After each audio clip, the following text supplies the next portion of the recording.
The Horus Heresy. Unyielding, technologically capable, ruthless, and insular, the Dark Angels at the time of the Horus Heresy would once again be a powerful and highly independent legion, used to operating on their own to conduct large-scale campaigns and compliance actions. Because of this, the fear of the First Legion's intervention led the machinations of the War Master Horus to ensure that when his treacherous plan came to fruition, the Dark Angels had been dispatched to the outer edges of the Imperium, where they would be unable to interfere, at least for a time. As the Horus Heresy progressed, however, the power of this legion would make itself known, savaging the Night Lords at Thramas and going on to unleash destruction on an unprecedented scale during the later years of the Heresy, when they crushed traitor world after traitor world across the southern galactic zone. The suppression of the Gordian League. During the 200th year of the Great Crusade, 998 M30, the Dark Angels Legion was carrying out an Imperial compliance campaign against the shield world of the so-called Gordian League, a confederation of human worlds who are allied with degenerate Xenos. During the 7 Terran year-long campaign in 05 M31, the Dark Angels High Command received word that the War Master Horus and his 16th Legion had renounced their oaths of allegiance to the Emperor, along with the Primarch Angron's World Eaters, Mortarian's Death Guard, and Fulgrim's Emperor's Children. They also received word of the atrocity committed against the doomed world of Istvan III, when Horus ordered it to be virus-bombed to eliminate the remaining loyalist Astartes from those 4 traitor legions still active upon it, rendering it a lifeless, dead world. The War Master knew that the Emperor would respond with all the force he had available. Johnson believed that the Dark Angels' deployment to the Shield Worlds on Horus's orders was part of an effort to scatter the Imperium's most loyal servants as far as possible, in order to minimize the number of legions Horus would have to face at any given time. Even so, the strike force of 7 full Space Marine legions ordered to the Istvan system in response to the War Master's treachery posed a dire threat to Horus's survival, as they made their way towards his forward operating base on the world of Istvan V. The Battle of Diamat. L. Johnson's forces were too deeply enmeshed in the shield worlds of the Gordian League to respond quickly to Horus's betrayal.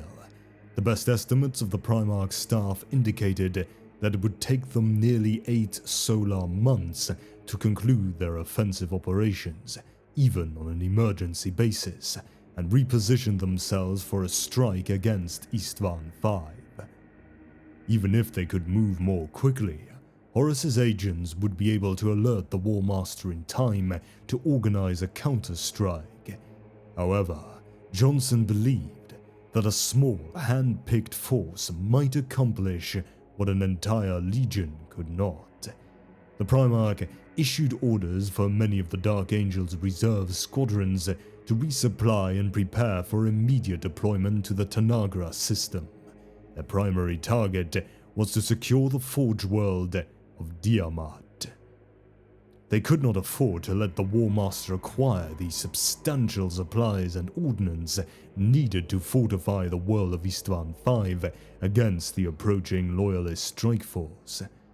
L. Johnson would personally lead the expedition to Diamat with a battle group of 15 warships. Secrecy was vital, as the Primarch was aware that the War Master's agents were more than likely tracking the Dark Angels' movements. L. Johnson went to Diamat in order to secure several powerful continental siege machines known as ordinati, vast artillery pieces that could devastate the most powerful fortifications. The small fleet of Dark Angel's vessels arrived in the Tanagra system just 5 solar days after the destruction of Horus's landing force at the Xanthus starport. With no way to secure the siege machines held in storage in Diamat depots from L. Johnson's Astartes, the admiral of the raiding fleet had little choice but to withdraw back to the Istvan system. The War Master's final gambit had failed. Following this small victory at the Battle of Diamat, L. Johnson met with his fellow brother Primarch Perturabo of the Iron Warriors Legion aboard his flagship, the Invincible Reason. Perturabo informed Johnson that the 4th Legion was en route to the Istvan system to face the War Master and his traitor legions upon the black sands of Istvan V. Ferrus Manus and the Iron Hands Legion had hastened ahead of them, hungry to claim the Emperor's vengeance against Horus. Perturabo lied to L. Johnson, explaining that he had hoped that his legion could provision his vessels at the Xanthus starport above Diamat before continuing to the combat zone. Of course, they were now unable to, as the 1st Legion had destroyed the orbital port. Perturabo inquired of L. Johnson how he had learned of the existence of the Ordinati siege engines. Johnson explained that he had discovered them 50 Terran years earlier when he was studying the history of the Great Crusade, and saw a reference to them in a dispatch from Horus that had been sent to the Emperor. Horus had commissioned the colossal siege machines from the Masters of Diamat during the long siege of the Xenos fortress states, Tethonus. The war machines took much longer for the Forge Masters to complete than planned. By the time they were finished, the campaign on Tethonus had been over for a standard year and a half, and Horus had moved on to other conquests. So the weapons were put into a depot on Diamat against the day when the War Master could come to claim them. But then the Istvan III atrocity occurred. When Johnson had received word of Horus's perfidy, he knew that ultimately the War Master's path would lead to terror. Even if he were somehow to prevail against Perturabo and the other legions sent to confront him in the Istvan system, the War Master couldn't claim total victory so long as the Emperor was safe in his palace. For Horus to triumph, the Emperor had to die, and that meant a long and costly siege of Terra. Therefore, the War Master would come to claim the siege engines of Diamat. L. Johnson informed his brother that he would be unable to accompany the Loyalist fleet to Diamat, as he had to make all haste to the shield worlds of the Gordian League and prepare the rest of the 1st Legion for the trip to Terra. In fact, he thought it best if no one outside Perturabo, himself and the other Primarchs, ever knew that the Lion was there. He didn't want the Emperor to believe he did anything at Diamat with an ulterior motive in mind. Perturabo agreed that it was both a prudent choice and a very humble one. L. Johnson explained that his actions were done for the good of the Imperium, not for accolades, nor for power. But L. Johnson confessed to his brother a certain jealousy. He believed Horus had become the Emperor's favorite son for no other reason than fate. Had he been the first of the Primarchs to be found, L. Johnson believed he would have been the War Master instead. The Lion also believed that Horus would inevitably be defeated, and that the Emperor would need to choose a new War Master very quickly if the Great Crusade was to continue. He asked for Perturabo's support. The two Primarchs ultimately reached an understanding. L. Johnson granted permission for the Iron Warriors to take possession of the siege engines at their convenience on one condition. L. Johnson made his brother promise that the Ordinati would be put to good use. His brother assured him that they would be, never letting on that he had already sworn himself to Horus's rebellion, and would participate only solar months later at the drop site massacre on Istvan V, where 3 loyalist legions were almost completely destroyed. The Thramas Crusade.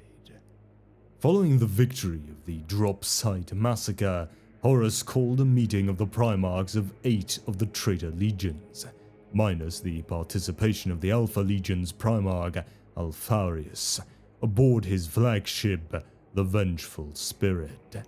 5 of the Primarchs, including 4 who had fought at Istvan V, met in person, including Horus, Fulgrim, Angron, Mortarion, and Lorgar.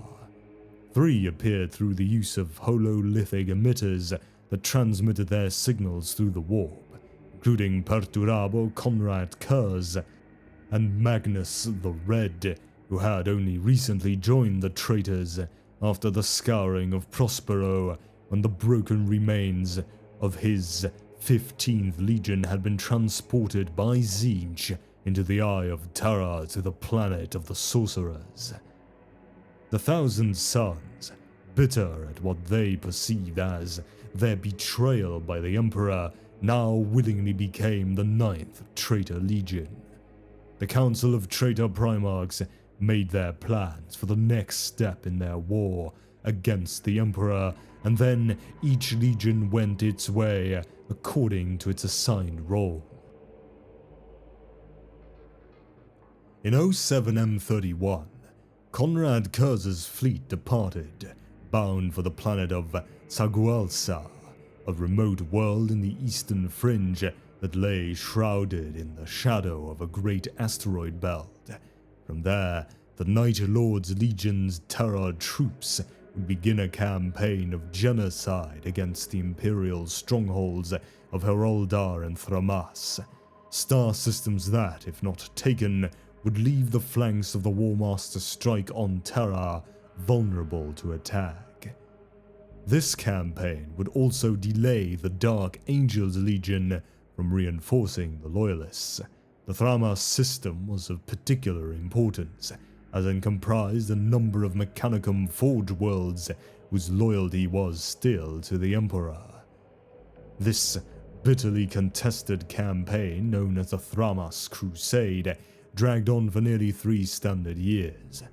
In an attempt to sway his brother Lionel Johnson to Horus's cause, the Night Haunter left a deep void beacon in the patrol path of one of the Dark Angel's Outrider vessels. The beacon was set to transmit coordinates in advance, so that the 2 Primarchs could meet and parley on the planet of Tsagualsa. Night Haunter wanted to break his former brother either mentally, physically, or both to obtain his objectives. The Primarchs were accompanied by 2 warriors from their personal honor guards to the parley. The meeting began amicably enough between the 2 as they conversed with relative civility. This amity lasted only until the Night Haunter slandered L. Johnson, and in return, the Lion struck his former brother. This melee further degenerated into an all-out brawl between the 2 sides, as Kurz strangled the life out of L. Johnson. One of the Dark Angel's honor guardsmen ran his sword through the Night Haunter's back, saving his Primarch's life.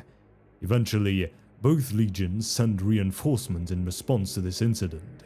Each side dragged away their respective Primarchs from the scene of the combat. Both Primarchs survived this brutal confrontation and went on to continue the contest between their legions for control of the Aegis sub-sector. The Battle of Perditus. In 08M31, The Dark Angels received intelligence from an astropathic message from the nearby Perditus system about traitor movements. They immediately moved to intercept. Upon arrival, they interrupted the month-long conflict between the Iron Hands 98th Clan Company, led by Cassilia Loramec, and the large Death Guard contingent, led by First Captain Callus Typhon. Both sides had been fighting over an ancient sentient device known as the Tzeentch engine. This device was part of a triumvirate of similar sentient devices, another being the Ouroboros and a third, unnamed engine, which when combined could create temporal rifts that bridge space and time. On its own, the Tzeentch was capable of precise and extremely efficient warp jumps. Faced with the prospect of fighting the entirety of the much larger 1st Legion fleet, both sides retreated from the planet's surface at the Lion's request. Wary of both sides' motives, especially those of the Death Guard's first Captain Callus, the Lion prevented the device from falling into the Death Guard's hands. Johnson proceeded to serve his own ambitions and requisitioned the device for his own use. He ordered the destruction of Perditus, much to the consternation of both commanders. He used the Tzeentch engine to make a warp jump, but during their sojourn through the Imperium, the Dark Angels were beset by demons. The Lion reinstituted his Legion's Librarian Corps to fight these nefarious warp-spawn creatures. As this was in direct violation of the Emperor's decree absolute at the Council of Nicaea, this caused a dispute within the Legion that eventually came to a head when the enraged Lion slew Chaplain Nemiel. During the height of the Battle of Perditus, the Lion encountered the greater demon of Tzeentch, known as Kairos, Fate Weaver, who attempted to convert the Primarch to the cause of the ruinous powers, but failed miserably, as he had nothing to sway the Lion to their cause. The Lion told the foul creature that absolute loyalty to the Emperor was reward enough, and impaled the Lord of Change through its black heart. At the same time, he mockingly asked the demon if he had foreseen his defeat. Hunting the Night Haunter. Utilizing the Tzeentch engine a second time, the Dark Angels were able to execute a meticulously planned ambush on the Night Lord's fleet while it was in transit across the Tsagualsa sub-sector that saw the back of the Night Lord's Legion broken and their Primarch mortally wounded after having faced his brother L. Johnson once again in mortal combat. Thanks to the skilled coordination and superb execution of the Lion, the Night Lord's fleet was devastated, losing dozens of capital ships and approximately 1/4 of their Legion fleet to the Dark Angels' assault. Unfortunately, the remainder of the Night Lord's fleet fled the Dark Angels' wrath, taking their critically wounded Primarch with them before the Lion could finally end his wretched life. Later, after a period of recovery, Cruz, his first Captain Sevatar, and the elite Night Lord's Atramentar Terminators led a desperate boarding assault action upon the Dark Angels' flagship, Invincible Reason. This resulted in the death of all but a dozen of the Atramentar and the capture of Sevatar and the remaining survivors. Conrad Kurz fled L. Johnson's wrath, evading the Dark Angels for solar months, stalking the shadows within the bowels of their flagship, and continued to wreak terror and chaos amongst the mortal crew. The Night Lord's Primarch also killed every hunter-killer team sent by the Lion to hunt him down.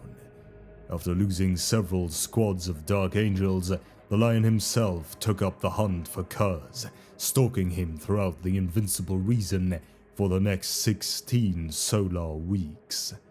However, he could not find his elusive brother Primarch. At some point, the remaining Night Lord's captives somehow managed to effect their escape and fled into the void.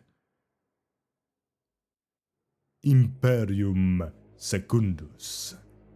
With the torrential ruin storm raging, blocking out the light of the Astronomicon and causing warp travel to be all but impossible, the Imperium was effectively cut in half during much of the Horus Heresy following the Battle of Calv.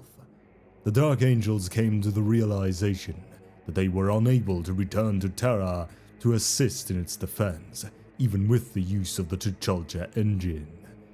Miraculously, they managed to lock onto the beacon of the strange alien device known as the Pharos on the world of Sothar, which guided the First Legion fleet safely through the warp and to the realm of Ultramar's capital world of Makridge. There, they were greeted by Robert Guilliman and Sanguinius, whose Blood Angels legions was also guided to the realm of Ultramar by the Pharos. The three Primarchs were instrumental in the foundation of the Imperium Secundus, as a means of continuing the fight against the traitors and securing the Emperor's great work. Guilliman proclaimed Sanguinius as the rightful heir to the Emperor and declared him the new ruler of Imperium Secundus. Lionel Johnson was made the Lord Protector of this new empire of humanity and supreme commander of all its military forces, a title that was similar to that of War Master. Unfortunately, the foundation of Imperium Secundus was marred when Kurz escaped from the Invincible Reason and rampaged across Makridge, intent on spreading as much terror and chaos as he could. Eventually, both Guilliman and the Lion confronted the cornered Kurz. Their attempts to kill him were unsuccessful, as the Night Lord's Primarch had laid a cunning trap. He brought down an entire chapel upon the two Primarchs through the use of planted explosives and fled the scene. Guilliman and the Lion were only saved through the direct intervention of the loyalist Iron Warrior's warsmith Barabbas Dantior, who was communicating with Guilliman at the time of the attack through a portal that was opened by the Pharos. On instinct, he reached through the portal and pulled the two Primarchs to safety on Sothar. The Battle of Zapath. Feeling directly responsible for the Night Haunter's rampage on Makridge, the Lion continued to obsessively hunt his wayward former brother for the next 2 Terran years. In 11M31, he eventually was able to trace a slim lead on Kurz's whereabouts to the Zapath system, which had since fallen to the Word Bearers and World Eaters forces during their Shadow Crusade. Farith Redlos, the lieutenant-elect of the Dark Angels' Dreadwing, was charged with leading the hunt for Conrad Kurz upon the world of Zapath. The Dark Angels quickly uncover the horrors perpetrated by the Word Bearers for their dark rituals on that planet. Eventually, the Dark Angels took part in multiple engagements against the forces of both traitor legions, which culminated in the capital city of Numentis. The traitor forces were utterly annihilated by the victorious Dark Angels, and the world was left in the care of its surviving population. Meanwhile, another detachment of Dark Angels under Captain Ormond reinforced the Space Wolves against the Alpha Legion at the Alaxis Nebula, while another under Causwain was tasked by the Lion with hunting down Callus Typhon following the Battle of Perditus. The Exile of the Lion. While continuing his obsessive hunt for the elusive Night Haunter, the Lion and Guilliman continuously clashed over policy, especially in regards to the security of Imperium Secundus. They were particularly vexed with how best to deal with the emergence of rebels on Makridge that the Lion was certain Kurz had instigated. Following a suicide bombing of an Astartes convoy, the Lion used the First Legion to establish martial law on Macridge, certain that Kurz was hiding within the rebellious Illyrium region. The Lion advocated the use of a massive, orbital saturation bombardment of the region to ensure Kurz's death. Facing resistance from both Emperor Sanguinius and Guilliman, the Lion instead opted to deploy his legion's Dreadwing in order to flush out Kurz and the rebels. During an attack on the city of Alma Mons, the Lion finally cornered the elusive Night Lord's Primarch, and the two came to blows. After a brutal confrontation, the Lion eventually emerged victorious, and questioned his brother why he had turned away from the Emperor, to which Kurz simply replied, "Why not?" Kurz went on to explain that there was a monster in his head that he could not stop.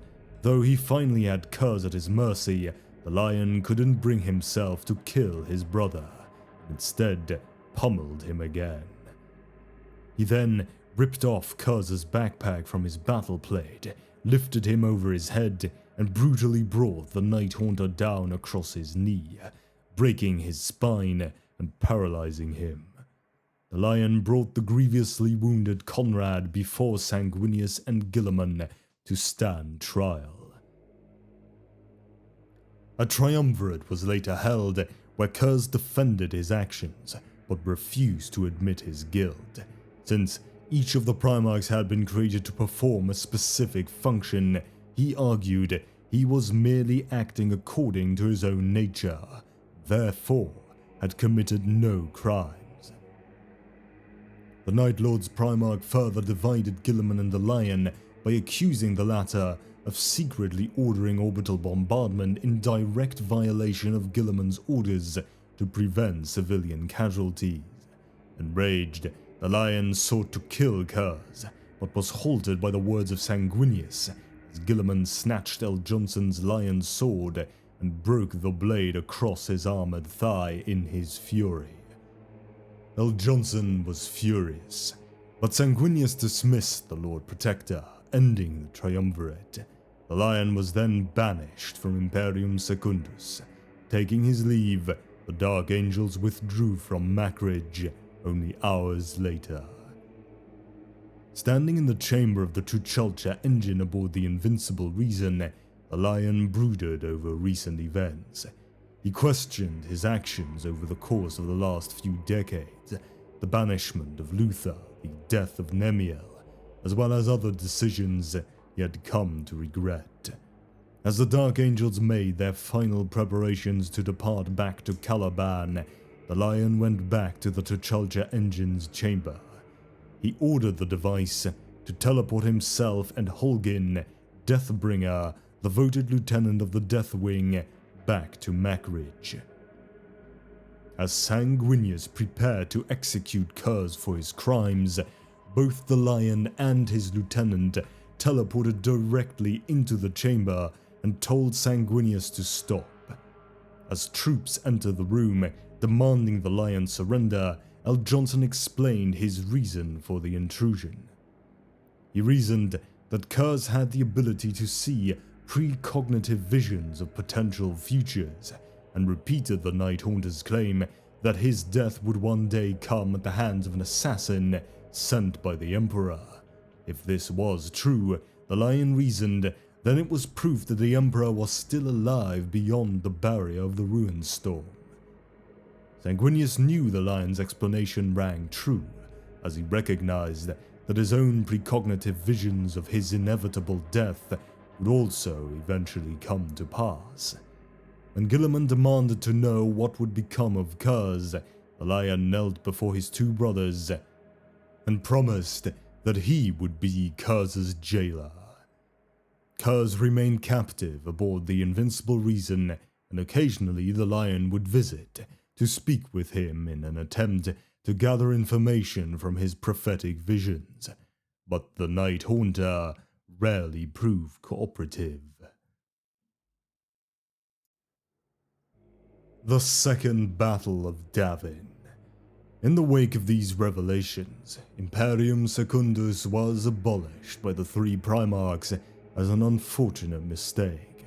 The three Primarchs led their legion in an attempt to breach the Ruined Storm and reach Terra to defend the Emperor now that they knew he still lived. Once in the Ruined Storm, the combined Loyalist fleet came across a variety of war-born horrors and word of an entity spreading destruction known as the Pilgrim. Not even the T'Challa engine proved capable of navigating the Ruined Storm, which frustrated the Lion. During the Battle of Piran, L. Johnson commanded Dark Angels Astartes as Sanguinius received a vision, realized that he needed to go where the Horus Heresy had truly begun, the world of Davin.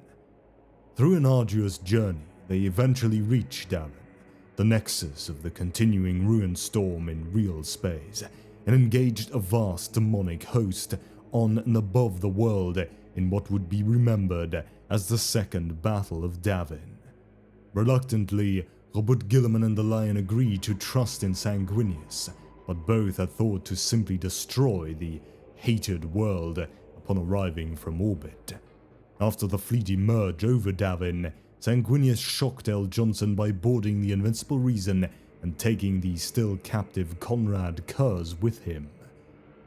He hoped to use Kurz's prophetic abilities to determine what he was meant to do upon Davin that could help to save the Emperor. Sanguinius commanded a mass ground assault on the world.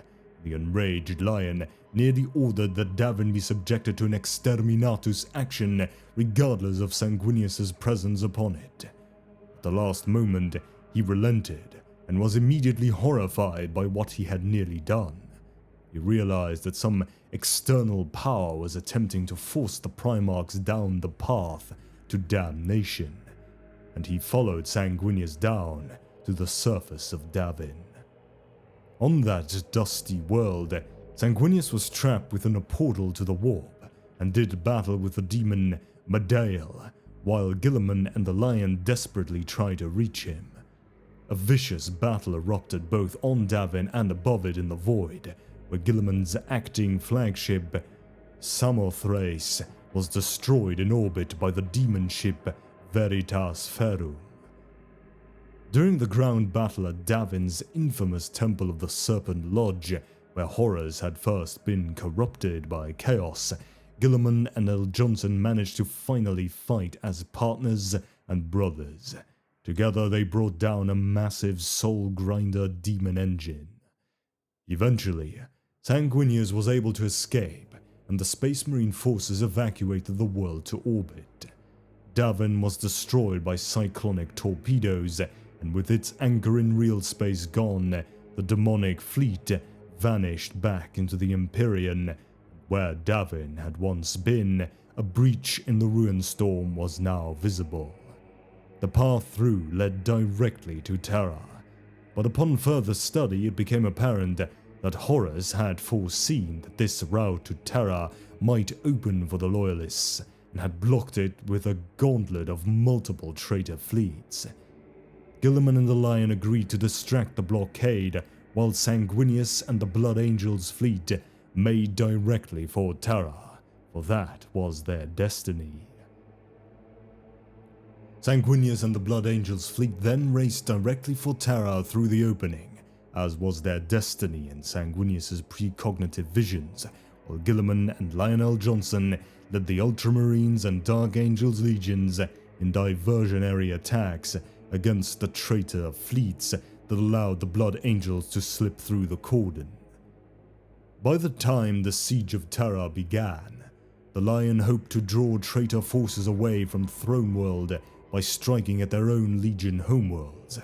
As a result, the Dark Angels destroyed several traitor homeworlds, such as Chemos of the Emperor's Children, Barbarus of the Death Guard, acts that the Lion would come to relish. The Passage of the Angels and the Crusade of Vengeance.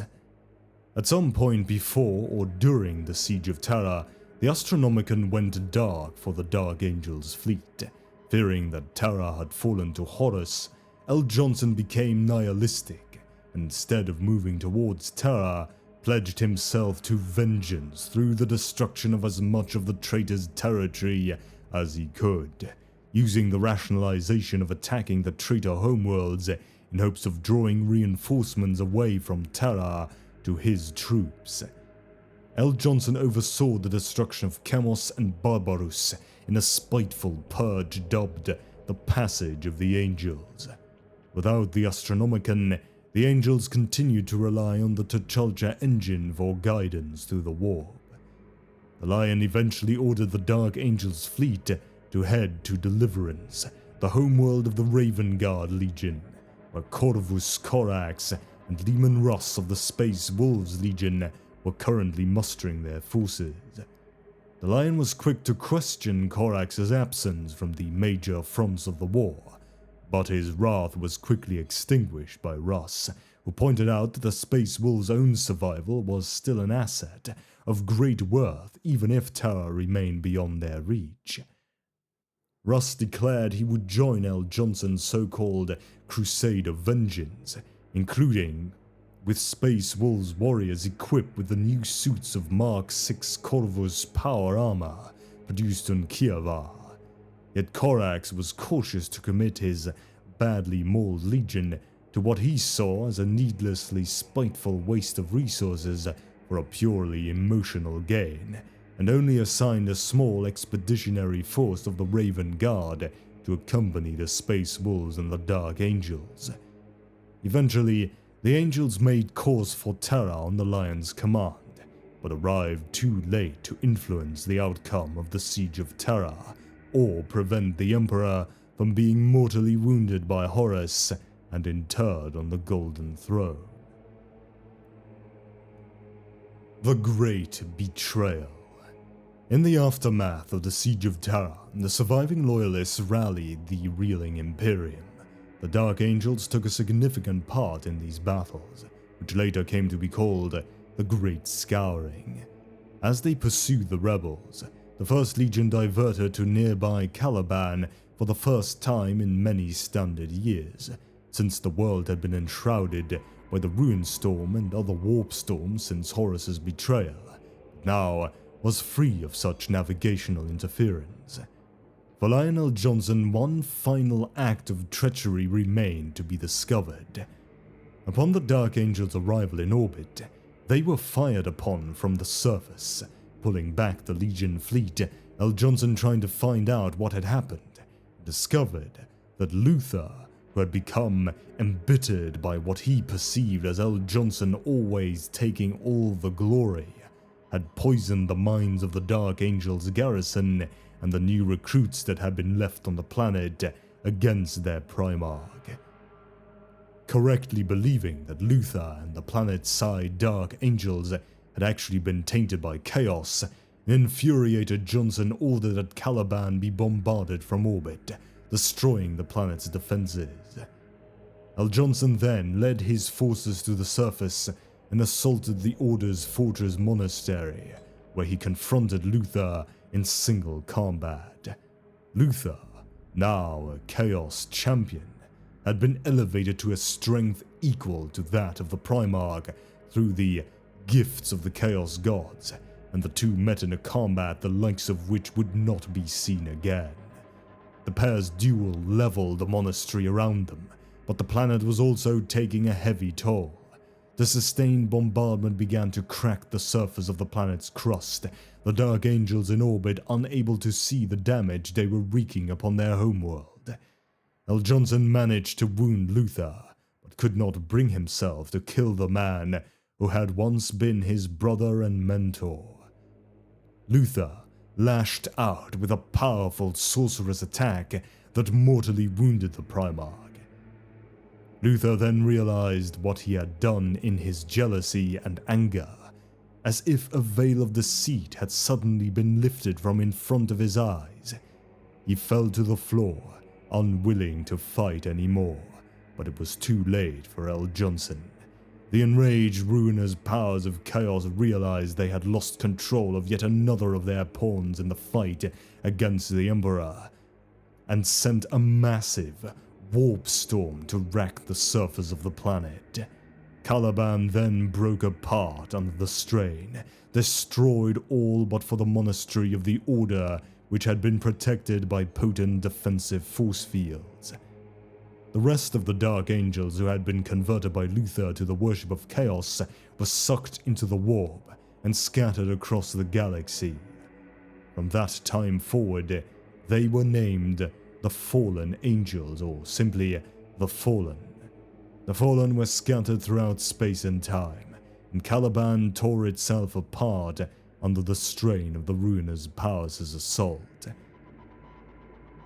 When the Dark Angels descended to what remained of Caliban, now little more than an asteroid upon which stood the Order's fortress monastery, they searched the ruins and found Luther mumbling that L. Johnson had been taken by the Watchers in the Dark and would return one day and forgive Luther for his sins.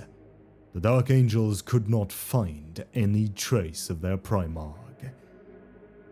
The truth was that the Lion still lived, though he had been placed into a coma and had re-emerged into real space with the aid of the Watchers in the Dark in a secret chamber deep beneath the fortress monastery which even his brethren did not know existed. Only the Emperor of Mankind, sitting silent on the golden throne from which he sees all, and the Watchers themselves, know this greatest secret of the Dark Angels. Even the Supreme Grand Master of the chapter is not privy to this truth.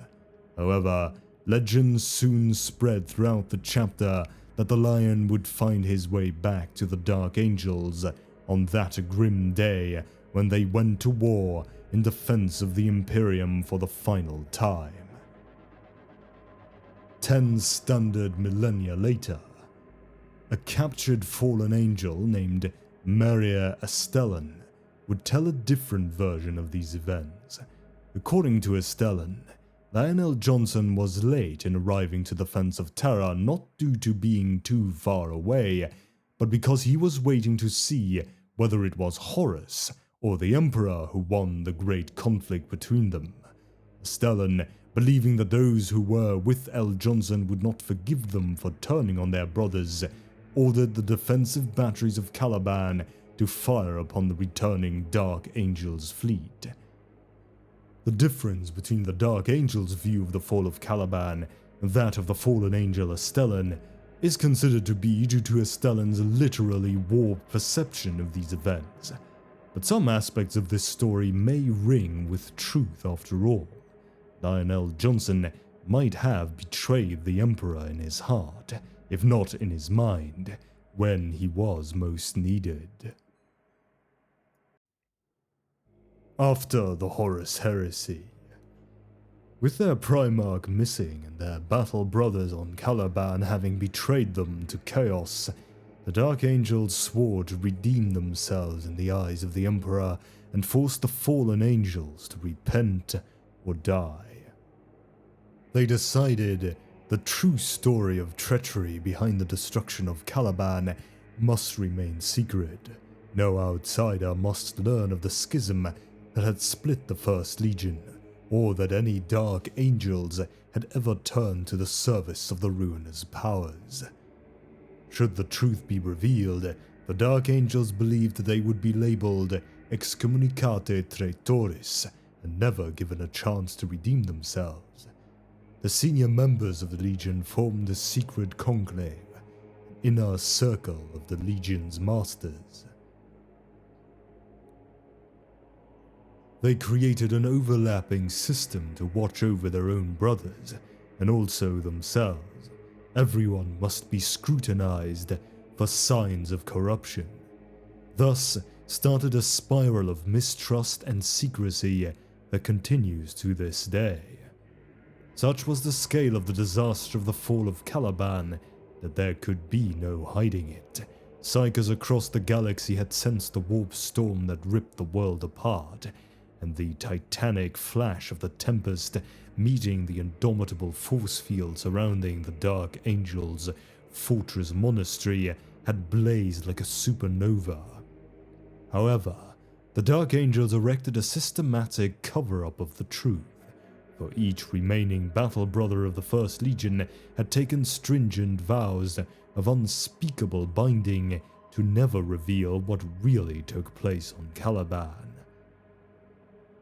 Their story might not have held up under an intense inquiry, but it was a time of great upheaval in the Imperium, and the retreating traitor legions were bolder near the Eye of Terror. The Night Lords in particular laid many ambushes that took a high toll on their Imperial pursuers. That the Warp Storm had claimed the Dark Angels' homeworld and so many of their brethren was but another tragedy in a deluge of grim tidings. Inquiries found the Dark Angels battered, grief-stricken and bereft of reinforcements, but there was little time for any succor, for war called. Across the galaxy, traitor strongholds remained. Many rebellious planets had yet to be shown the error of their judgment, but most ominous of all was the rise of the Xenos threat.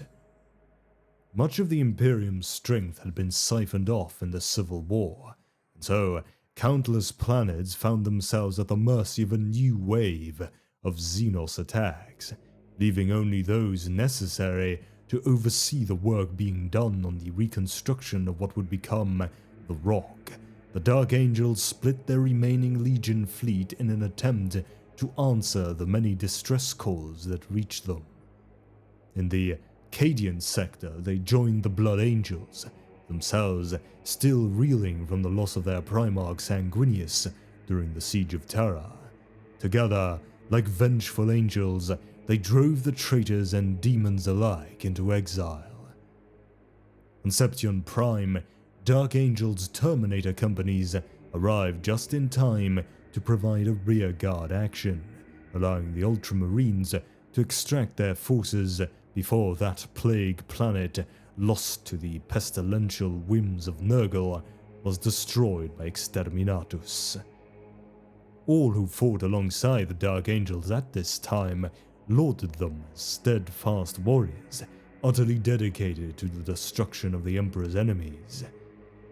Upon their return to the Rock, the much-depleted Dark Angels found disturbing news. At the time of the fall of Caliban, the Dark Angels thought their traitorous brethren had all been destroyed, vanquished in the warp storm that blossomed in the death throes of their homeworld. The fallen angels had been swept into the vortex of that horrific rent in the galaxy, but the fury of the Dark Gods had not slain them. The scryings of the Legion's librarians searched long and hard for their missing Primarch, and of him they could read no signs. They did, however, pick up traces of the fallen, and determined that the traitors yet lived, although what remained of their psychic signatures were widespread, and the connections were already fading out of mindsight. The beginning of the hunt. The masters of the First Legion greeted this new shock with typical stoicism, despite the inner turmoil it created. On the one hand, they feared their nightmare would be revealed, that while the fallen lived, knowledge of their legion's treachery against the Emperor might be spread throughout the galaxy. On the other hand, the continued existence of the traitors offered hope, for if the renegades could be tracked down and forced to repent, then the sins of the Legion might be absolved, washed away in the blood of the fallen. The Grand Masters of the nascent Inner Circle swore that so long as even one of the fallen remained alive and unrepentant, the Dark Angels would be unforgiven, cursed by their brothers to atone for all eternity. So began the secret mission that would prove the driving force behind the Dark Angels and their successors' actions for millennia to come. To this day, the Dark Angels and their successor chapters of the Unforgiven continue to wage a war of repentance to wipe this secret stain from the honor of the old First Legion. They can never truly rest until every one of the fallen has been eliminated. The Dark Angels hold the duty of capturing or killing the fallen as their most important one, superseding all other necessities. There have been cases where the Dark Angels have literally left the battlefield in the middle of combat against the Emperor's foes in order to chase down a suspected sighting of a fallen angel. The Siege of the Fenris System. In 999 M41, the return of the heavily mutated Space Wolves 13th Company prompted Supreme Grand Master Azrael to launch a crusade to the Fenris System, which, upon arrival, was found to be in the throes of a demonic invasion. Seeing no other recourse, Azrael ordered the bombardment of one of the most infested of the system's worlds, Midgardia, even as the shape-shifting changeling was detected aboard the rock. It was revealed that the demon had been responsible for manipulating events, setting the Dark Angels against their long-time rivals, the Space Wolves, as part of a larger scheme orchestrated by Magnus the Red, demon Primarch of the Thousand Suns. A full-blown demonic invasion of the rock followed, and through the combined efforts of the two rival chapters, as well as a detachment of Grey Knights who had followed their own scryings to the system, it was repelled. Despite their brief alliance, however, the Dark Angels' relationship with the Space Wolves was left more fray than ever by their confrontation. The 13th Black Crusade. In circa late 999 M41, a vast tide of Chaos worshippers poured from the Eye of Terror into the Cadian Gate, unleashing Abaddon the Despoiler's 13th Black Crusade. Detecting many fallen amongst the horde, the Dark Angels risked all by ordering the Unforgiven to join them in a headlong assault against the renegade forces. Their forces split across the Cadian sector. The Dark Angels were involved in many battles, including heroic defensive actions against a demonic war host led by the greater demon Karnok. Increasing warp storm activity ensured the different forces could not reunite. Only the 4th Company and the Master Korahale arrived on Cadia itself, where they and their striker cruiser, the Sword of Defiance, were lost during the final battles, as that fortress world at last fell to chaos, consumed by the growing tides of the war. The Great Rift opens. As the 13th Black Crusade consumed Cadia, even protected by the psychic shielding of the rock, the librarians of the Dark Angels were struck down by a shock wave of terror and fell portents. Most of these visions were too fragmentary and fleeting to be recalled in detail, but the revelation experienced by Ezekiel, the Grand Master of Librarians, seared itself into his mind.